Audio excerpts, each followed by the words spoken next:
Bonjour à toutes et à tous et bienvenue dans cette vidéo dédiée à votre coffret esthète du mois de février. Alors c'est un vrai plaisir pour l'équipe de Chef d'œuvre de mettre sous les projecteurs un jeune talent de la viticulture dans ce coffret, puisque on va sortir un petit peu aujourd'hui des grandes appellations très connues, des radars journalistiques largement établis et surtout des classements. On va mettre l'accent, et c'est peut-être un petit peu l'originalité de cette bouteille, sur un véritable talent, une comète, quelqu'un qui arrive un petit peu très rapidement dans le rétroviseur des très bons domaines et qui a largement compris un peu le potentiel de ces terroirs granitiques au cœur des Côtes Rouennaises, donc le long du Massif central. David Michaelis, le fondateur du domaine Reniteo, est un véritable brillant auteur de l'appellation, peut-être quelqu'un qui a quelque chose d'un petit peu plus que la moyenne dans le centre-Loire. Il a adapté une viticulture d'élite très rapidement à des souches de Gamay Saint-Romain, ce cépage un petit peu spécial du Massif central, on y reviendra tout à l'heure. Il lui a apporté évidemment tous les codes des grands vins.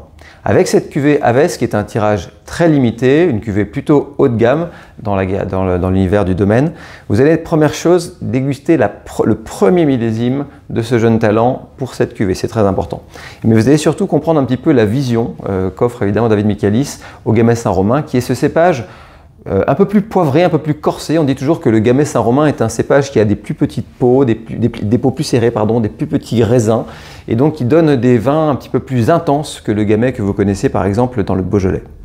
Alors dans cette cuvée Aves, avec un grand millésime solaire, plutôt précoce, assez chaud, avec beaucoup de dimensions, vous allez vraiment pouvoir plonger dans, vous allez voir ces instances assez savoureuses, poivrées, sauvages, un fruit qui est à la fois floral et qui est un petit peu contenu également par un élevage de grande qualité.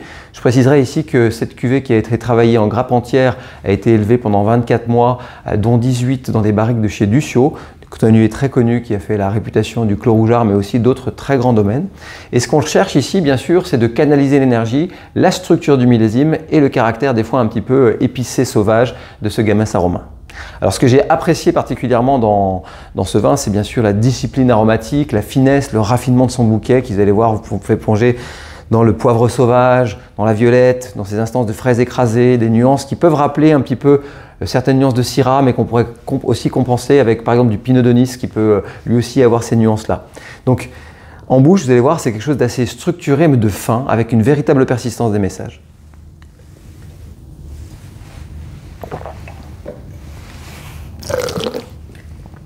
Je vous invite à regarder un petit peu la construction de ce vin, puisque ce n'est pas simplement un Gamay Saint-Romain sympathique du Massif central dont on a affaire ici. Un vin relativement intense, en demi-corps, aux conjugaisons extrêmement salivantes, au tanin assez lifté, pas trop de dureté, juste ce qu'il faut d'amertume à la fin qui rappelle un petit peu le travail en grappe entière mais qui apporte un brin de fraîcheur un peu plus chlorophyllien à l'ensemble. Des nuances un petit peu mentholées qui viennent se mêler à tout cet ensemble et une longue finale sur ces sensations acidulées. Bref, cette lecture du Gamay Saint-Romain dans le Massif central, elle amène à mon sens un peu plus loin que ce qu'on peut avoir en image d'un rouge sympathique, de copain, canaille et qu'on aime apprécier avec des charcuteries fines ou des terrines. Là, on rentre dans un vin qui, à mon sens, peut donner quelque chose de beaucoup plus intéressant, surtout quand le temps aura fait un petit peu son œuvre. Alors, en mode d'emploi, bien sûr, vous pouvez l'apprécier dès maintenant, en le carafant bien, en le servant sur le fil de la température à 14-15 degrés, et surtout peut-être en lui apportant un petit peu de contraste avec une bonne recette bien pensée. Mais voyez aussi cette cuvée comme un vin de demi-garde qui a 5, 7, 8 ans, quand les tanins ont un petit peu baissé comme ça leur tenue, eh bien, va vous offrir des sensations qui seront à la fois entre la finesse d'un grand pinot qui fait saliver et puis cette nuance un peu plus poivrée que la Syrah peut proposer en Rhône-Nord par exemple. Et ça sera, je vais dire, un combo de raffinement et de finesse qui sera, pour les amateurs en tout cas, certainement une véritable révélation. Alors Aves, vous l'avez compris, est une véritable comète qui arrive un petit peu dans l'univers des grands vins de cette région et c'est un tirage limité à 3000 bouteilles que nous sommes très fiers de présenter dans ces coffrets. Ce grand champagne d'Alfred Gracien 2008, un tirage que vous êtes peut-être les derniers en France à pouvoir accéder puisqu'on parle des dernières bouteilles du domaine, mais un tirage qui m'a fait vraiment vibrer en termes de concentration, d'émotion, de relief, d'ouverture un petit peu sur le sous-bois, l'humus, on va en parler, vous allez voir. Un grand champagne de gastronomie, un grand champagne peut-être pour les morilles. Rêve de Morille, c'était le thème de votre coffret, rappelez-vous. Alors cette cuvée d'Alfred Gracien, je la connais depuis mes premiers pas de sommelier puisque les millésimés de la maison ont toujours été à la carte des restaurants gastronomiques étoilés dans lesquels j'ai travaillé et ils ont toujours été sur des millésimes des années 80 ou 90 de très grandes propositions aromatiques. J'ai toujours apprécié servir ces grands champagnes pendant la période d'hiver, enfin depuis la fin des cèpes jusqu'à la truffe, parce que je trouve que c'est un univers qui se marie extrêmement bien avec tout type de champignons en général, et particulièrement la morille, le cèpe, les choses comme ça, parce que la gamme aromatique dessinée ici par cette cuvée le veut. Alors chez Alfred Gracien, on est à Épernay, je rappelle simplement, on a une culture du pinot noir, on a une culture aussi des vins qui sont fermentés sous bois, et donc une structuration des cuvées. C'est un domaine qui ne fait pas les fermentations malolactiques, donc on aura toujours des conductions acidulées bien salivantes, on garde beaucoup la tension naturelle, et c'est pour ça qu'on attend beaucoup aussi avant de mettre ces cuvées millésimées sur le marché. On a surtout des tirages liège, ça c'est important, vous le verrez sur la bague carrée de votre bouteille. Ce tirage liège, c'est la recette des très grands vins de l'artisanat champenois contemporain, mais aussi de certaines maisons qui font ça sur leur grande cuvée. Quand on quand on fait la prise de mousse sous liège, je m'explique, eh bien on gagne en texture, en dimension, en ouverture aromatique et en volume. On a donc plus la dimension du vin de base que quand on tire par exemple avec une capsule. Donc, vous l'avez compris, des fermentations des vins de base sous bois, un tirage liège et surtout une grande vendange concentrée, mûre et acidulée. C'est ça la vendange 2008. Elle a tous les arguments d'un grand millésime comme l'était 2002, 96 ou peut-être plus récemment 2012 ou 2019, c'est-à-dire une concentration de l'extrait sec, une concentration de la maturité, un très grand relief salivant et une vraie impression saline puisqu'on avait la capacité à amener les raisins assez loin de la maturité sans que ceci ne se dégrade trop pendant la vendange 2008.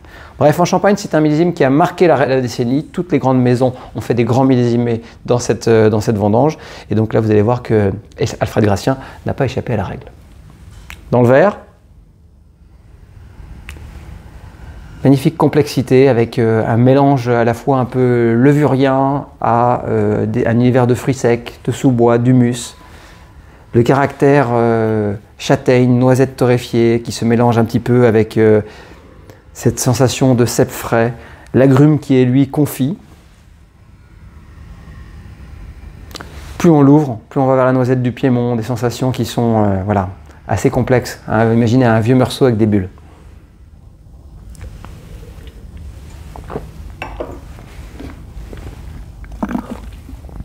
Magnifique ouaté, bulles extrêmement posées, et ça c'est la magie aussi du temps qui passe, et des dégorgements qui sont comme ça faits sur le long terme. On a une bulle qui est extrêmement posée, qui est juste là pour appuyer en moelleux, on va dire, la texture qui l'est déjà. Et puis on appuie un petit peu l'essence sur le salin, des sensations acidulées, des sensations un peu citriques comme ça qui font beaucoup saliver et qui créent derrière une avalanche de salive avec la liqueur d'expédition qui est parfaitement intégrée. Souvent, quand on a des millésimes comme ça, qui ont des grandes acidités, on voit des dosages qui sont un petit peu riches. Là, au contraire, on n'a pas trop appuyé sur le trait et j'aime beaucoup la manière dont la liqueur d'expédition est fondue ici. On n'a pas donc de finelle un peu sucrée, on va dire comme ça, alors que, bon, le millésime était suffisamment pur pour, mais en gros, il y a des gens quand même qui continuent à corriger un petit peu plus que ça dans la région. Et ce que j'aime bien dans cette bouteille, c'est qu'elle est parfaitement épanouie. Alors j'insiste sur un petit détail, c'est que là, vous profitez des dernières bouteilles du tirage 2008, des bouteilles qui ont été dégorgées il y a plus de 8 mois et qui sont maintenant donc parfaitement posées. Mais méfiez-vous quand même des dates de dégorgement, surtout si vous achetez des vieux champagnes. Alors évidemment, c'est un grand champagne de gastronomie, hein. Il faut voir ça avec plein de préparations.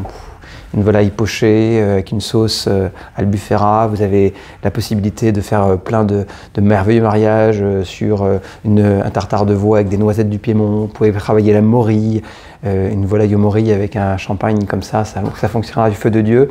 En fait, tout l'univers un peu crémeux sera tranché par l'acidité et puis le caractère un petit peu ouaté sera très efficace. Pensez à des risottos, bien entendu, qui seront forcément merveilleux avec ce genre de champagne en termes de complexité. Que vous travaillez les dernières truffes noires ou que vous travaillez d'autres champignons, peut-être même que vous amènerez cette bouteille un peu plus loin dans le cave et que vous ferez les prochaines girolles, sachez que ce champagne sera toujours un très très grand partenaire de choix. Et bien entendu, les crustacés ne sont pas en reste, homard aux châtaignes, toutes les petites propositions un peu gastronomiques qui vous donneront comme ça envie d'ouvrir une grande bouteille, peut-être de la partager, peut-être pas à trop, hein, puisque c'est une bouteille qui va se boire assez rapidement quand même. Eh bien, pensez-y pour un moment de fête ou de partage. Bref, une cuvée d'Alfred Gracien qui nous montre que les grandes maisons n'ont pas dit leur dernier mot, à mon sens, sur l'art de faire des grands champagnes. Vous en avez une parfaite illustration. Moi, j'aime cette maison pour son caractère demi-taille, sa culture de la fermentation des vins de base sous bois, des tirages liège et surtout du temps qui passe. C'est la clé des grands vins, rappelez-vous-en. Sur ces mots, merci de votre attention et à bientôt.